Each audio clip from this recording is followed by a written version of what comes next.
In this video, we are going to discuss about what is Java, little bit of history and features of Java, Java Development Kit and Java Virtual Machine. Let's start with what is Java. Java is actually a programming language, and of course we can say Java is not a simple programming language, it is more powerful or it is more than that.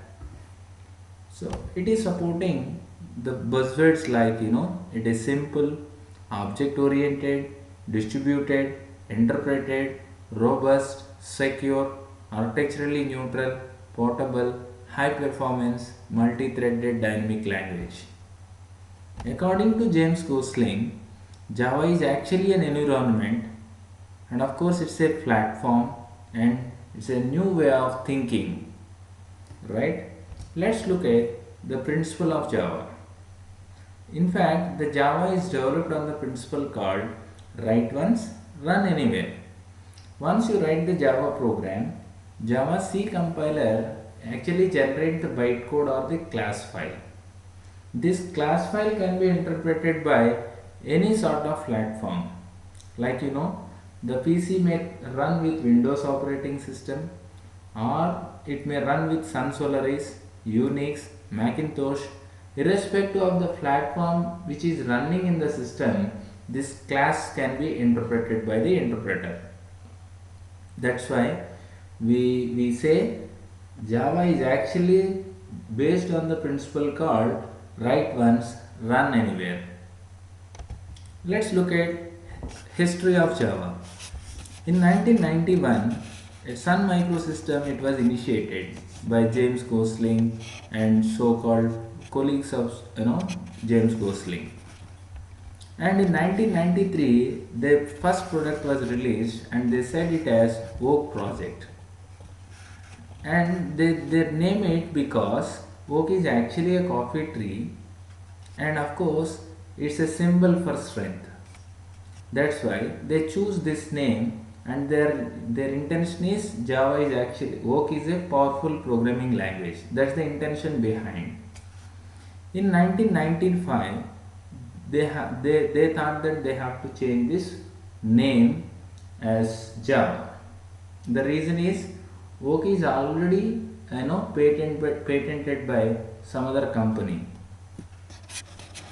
And that's why the Sun Microsystem have to change the name of this programming language. And after a lot of brainstorm sessions, they rename it as Java. They choose Java because in Indonesia people call a coffee as Java. So of course oak tree is also a coffee tree. And in 1996 their first version of Java was released, that is Java 1.0. And the present version of Java is Java SE 8.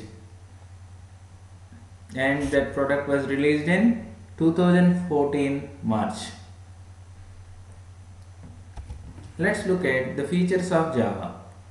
Java is very simple because Java inherits the programming syntaxes from C and concepts from C++. People who have already have some programming knowledge can easily understand. That's why we said Java is simple. And of course it is object oriented because when you see that application which is developed in Java programming, probably there everything is an object. Objects are going to communicate in order to process a particular business process, and it's a platform independent. Earlier side we have seen how to interpret the class file by different platforms. Okay, and of course Java is actually a platform independent programming language, and it is secure because every data as well as the methods are wrapped into one particular thing called object.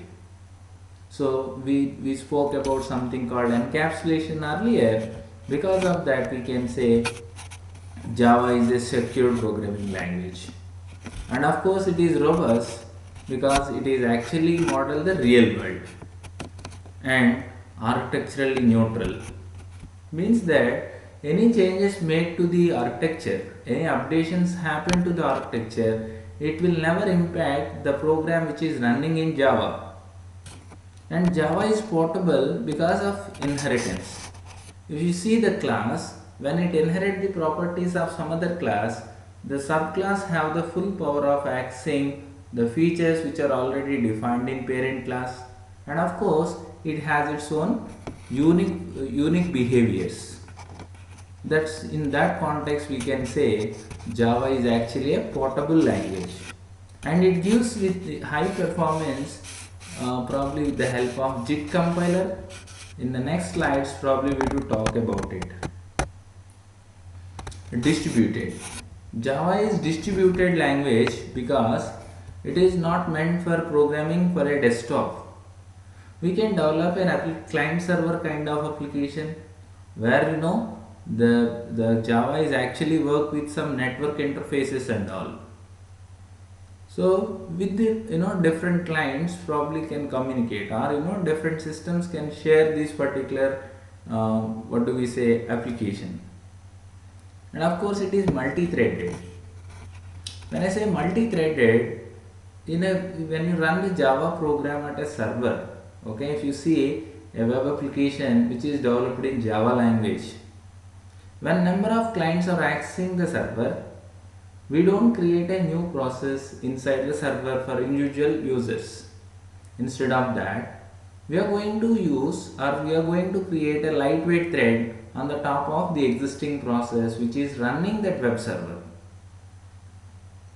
So the multiple threads are going to handle different users which are running at different systems. So in that way we can say Java is actually a multi-threaded programming language. And if you see the Java development kit, okay, there is something called Java compiler and Java interpreter. Java source code is given to the Java C compiler. Java C compiler job is to generate the bytecode. This Java bytecode can be interpreted by somebody called Java interpreter. If you want to get the original code from this bytecode, yes, you can with the help of Java disassembler. Let's look at Java Virtual Machine. So when you install Java, we have something called Java Virtual Machine. In the Java Virtual Machine, we have bytecode interpreter. The job of bytecode interpreter is to interpret the bytecode which is already there with this class file. Okay, the source code, if you see, the .java file is given to the compiler. The compiler generates the class file. This class file is actually interpreted by bytecode interpreter. So to improve the performance of interpretation, or to improve the performance of executing this program or the Java applications, we are taking the help of somebody called JIT compiler. This just-in-time compiler job is get the source code or get this bytecode into it, compile and generate some sort of machine code. This machine code directly interpreted or executed by the CPU. Here JIT compiler compiles the bytecode which is related to or associated to some sort of declarations, the instructions which are not actually involving in executing some sort of conditional processing. Those instructions are fed to JIT compiler. JIT compiler generates some sort of machine code, and then machine code is actually interpreted by the hardware directly. This is how Java Virtual Machine functions. And when I talk about just-in-time compiler, the job of just-in-time compiler is to translate bytecode into machine code at the time of execution. And of course it improves the performance 10 to 30 times when you translate that code into some sort of machine code. And